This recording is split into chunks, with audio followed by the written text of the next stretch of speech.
Galera tricolor, o caldo engrossou aqui no Fluminense, né? Terceira derrota consecutiva, perdeu para o Atlético Mineiro no Mineirão, perdeu de forma vexatória, né? Tomando aquela virada do Atlético Goianiense lá no Antônio Ascioli, e ontem perdeu para o América Mineiro em pleno Maracanã por 2-0. O caldo engrossou e Fernando Diniz pode sair do Fluminense. Pois é, o que informa o GE, tá? A notícia do GE aí fala sobre isso, a gente vai trazer tudo aqui nesse vídeo, tá? Vale a pena perder Fernando Diniz ou não? Ainda dá para ter esperança no trabalho? Já estamos tendo aquela queda clássica do dinizismo ou não? São apenas acidentes de percurso. São esse tipo de coisa aqui que a gente vai debater nesse vídeo, tá? Então já convido você a ficar comigo aqui até o final, tá certo? Antes de a gente partir aqui, vou jogar na tela a notícia do GE, tá? E a gente debater. Eu só queria pedir o seu like, tá? Importante demais que você aperte o botão do joinha aí. Ajuda demais a gente que produz conteúdo aqui sobre o Fluminense todos os dias na internet, no YouTube, para você, tricolor, ficar muito bem informado.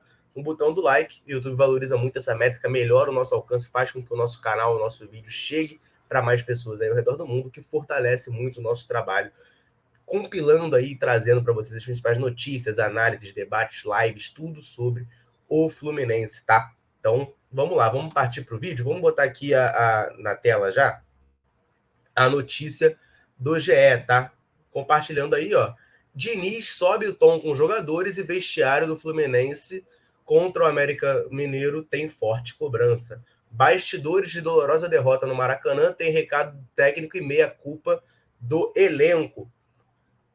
Aí a notícia vem falando aqui, né, que o Diniz foi muito vaiado ontem, foi chamado de burro, né, coisa que nunca tinha acontecido nessa segunda passagem dele.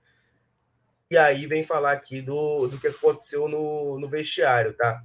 Se externamente o técnico deu a mostra de sua indignação, internamente ele fez questão de a expor por completo. O GE apurou que o vestiário após a partida foi de forte cobrança por parte de Diniz, que reuniu os jogadores e subiu o tom ao exigir maior empenho para o time conseguir render ao seu estilo.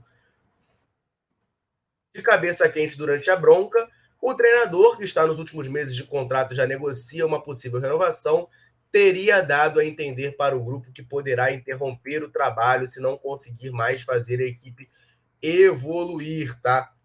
Então vamos lá, galera. A notícia, né, dá conta de que está faltando empenho, né? O Diniz pediu mais empenho para o time do Fluminense. Eu não sei, tá?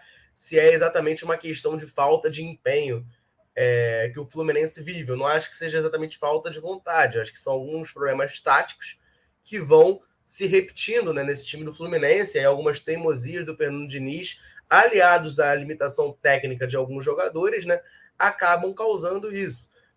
Falei muito sobre isso na live pós-jogo lá do primeiro jogo contra o Corinthians, da semifinal da Copa do Brasil, que a gente empatou.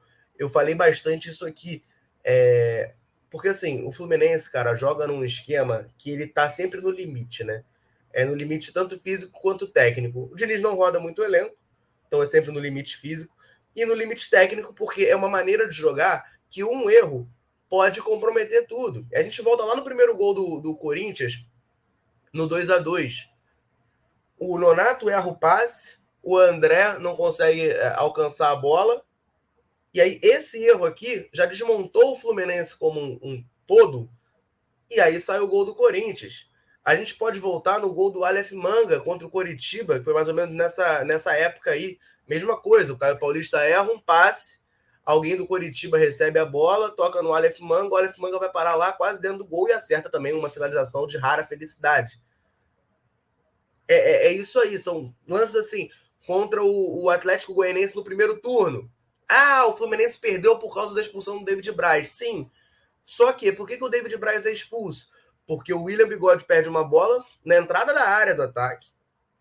Na entrada da área, o Atlético Goianiense encaixa o contra-ataque e o Churin sai lá na intermediária ofensiva e o David Braz faz a falta e é expulso como o último homem. Por quê? Porque a defesa está exposta, está reganhada.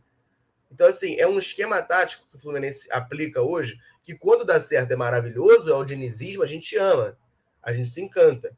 Mas tem esses problemas, porque se a gente tem um elenco limitado, eu acho que tem, tá? Não acho o elenco do Fluminense ruim. Eu acho que ele tá acima da média até do futebol brasileiro, porque a média do futebol brasileiro é bem baixa, tá? É bem fraca. Os níveis dos times do futebol brasileiro são fracos. Você vai ver aí os principais times da Série A, eles vão ter carências, vão ter jogadores no time titular que você vai falar, caraca, esse cara aí destoa. Assim como o Caio Paulista destoa na nossa lateral esquerda. Isso é normal, infelizmente, para o futebol brasileiro, tá? Você tirando ali Flamengo, Palmeiras e Atlético, que são os três ricos, o time do Fluminense está logo ali, cara. Junto com o Corinthians Internacional. Tá aí nessa segunda prateleira, eu botaria. Eu acho nosso time até melhor do que o do Inter. Acho que o Inter tem menos opções, tem menos qualidade. O Corinthians tem alguns jogadores de nome, mas também não vive em grande fase. Tem um Juliano no banco, mas o Juliano não tá bem. Tem um Paulinho machucado. Seriam jogadores que inteiros, enfim, fariam toda a diferença, mas não é o caso. Então, assim, a gente tá nesse bolo aí. Que a galera também entra muito nesse discurso como se o Fluminense fosse brigar para não cair se não fosse o Fernando Diniz. Calma. O trabalho é bom. Eu acho que o trabalho, no geral, é bom.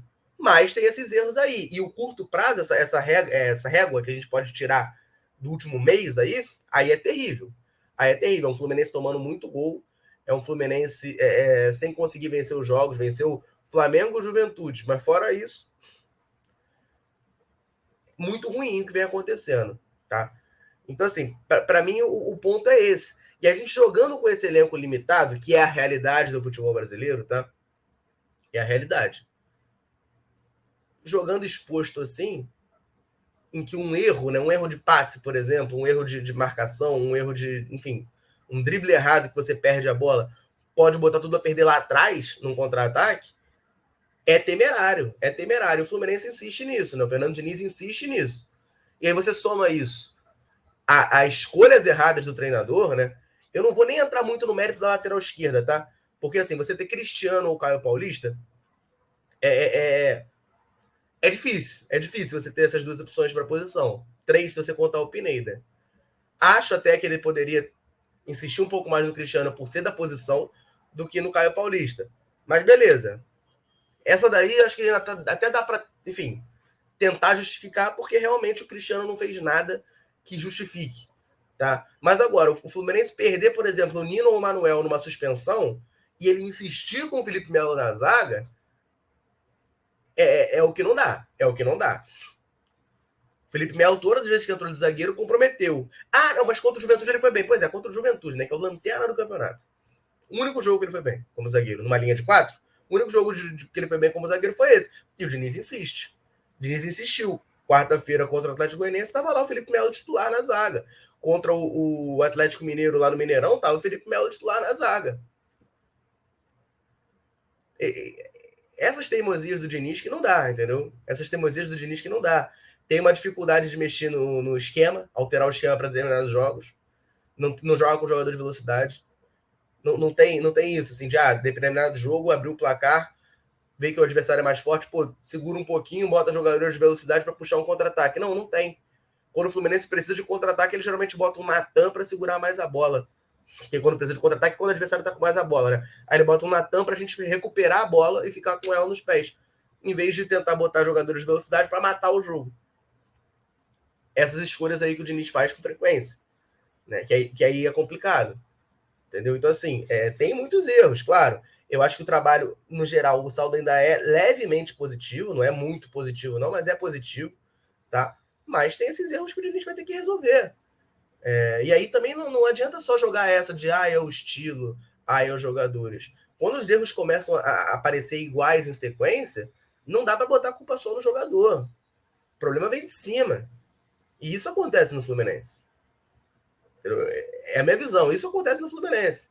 Então, assim, precisa também o Fernando Diniz parar, pensar um pouquinho e falar, pô, será que eu tô fazendo alguma coisa errada? Porque a impressão que passa é que ele se sente o injustiçado, o imaculado, que nunca errou. Né? Que a culpa é sempre da Lua que não está alinhada com Júpiter, do jogador que errou o passe e do gramado que estava mais alto do que o normal. Sei lá, tem sempre um problema. Mas o problema nunca são as escolhas dele. Para mim, isso aí é um grande erro.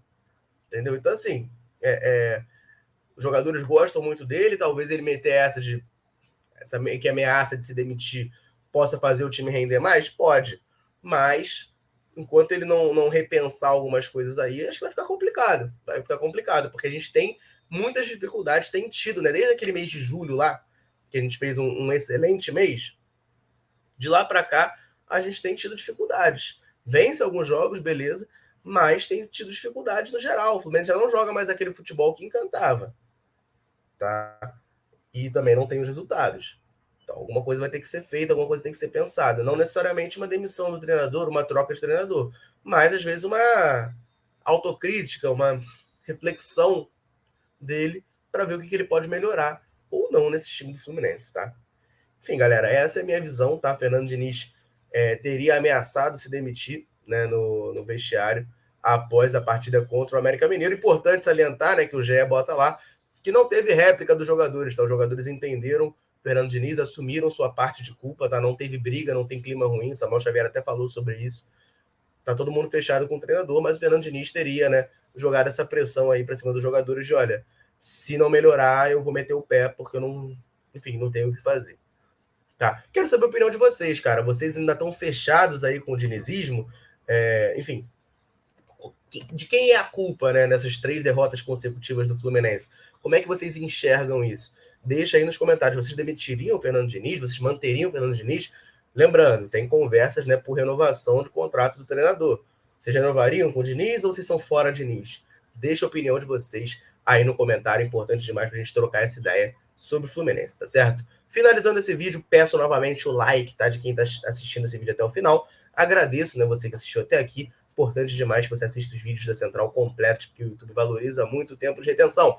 Deixando o seu like aí, você ajuda muito a gente, porque faz com que o YouTube recomende o nosso vídeo para mais pessoas aí ao redor do mundo. Então já te agradeço demais por deixar o like e assistir até aqui. Se você está chegando hoje na Central, está conhecendo hoje os nossos vídeos, o nosso trabalho, te convido a se inscrever e ativar as notificações, porque todo dia tem muito conteúdo sobre o Fluminense para você aqui nesse canal, certo?